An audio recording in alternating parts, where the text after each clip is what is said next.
Answer মাঠে যাওয়ার আগে এই 9টা কাগজ ভুলেও বাদ দিও না। ভাই শোনো, মাঠে গিয়ে 100 জনের মধ্যে 30 জনে বাদ পড়ে যায় শুধুমাত্র এই কাগজের জন্য। তুমি বাদ পড়বে না তো? এই 9টা কাগজ অবশ্যই মিলিয়ে নাও। তো এখন খাতা কলম নাও, টিক দাও, মাঠে যাওয়ার দিন সাথে নিবা। Number 1, SSC certificate plus marksheet original plus 2 copy photocopy. Number 2, NID card অথবা জন্ম নিবন্ধন original plus 3 copy photocopy. Number 3, chairman বা কমিশনারের নাগরিক সনদ অরিজিনাল 2 কপি।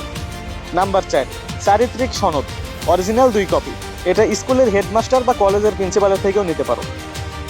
নাম্বার 5, পাসপোর্ট সাইজের ছবি 4 কপি ল্যাব প্রিন্ট, কাঞ্চুল দেখা যায় এমন, স্টুডিও থেকে তুলো, মোবাইলে ছবি প্রিন্ট চলবে না।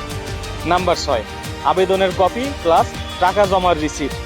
answervdb.gov.bd থেকে আবেদন করার পরে পিডিএফ ডাউনলোড করো, তারপর 2 কপি প্রিন্ট করো। নাম্বার 7, অভিভাবকের সম্মতিপত্র। নাম্বার 8, বৈবাহিক অবস্থার সনদ। নাম্বার 9, কলম, আঠা, স্টেপলার এবং স্কেল।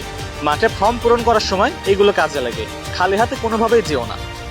তবে সব থেকে জরুরি কথা যেটা, তোমরা মাঠে যাওয়ার আগে অবশ্যই সার্কুলার নোটিশ দেখে নিও, কারণ জেলা ভেদে 1-2টা কাগজ কম বেশি লাগতে পারে।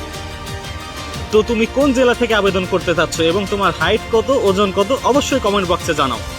আর সেই সাথে সৈনিকের চাকরির সকল আপডেট পেতে আমার পেজটি ফলো দিয়ে রাখো।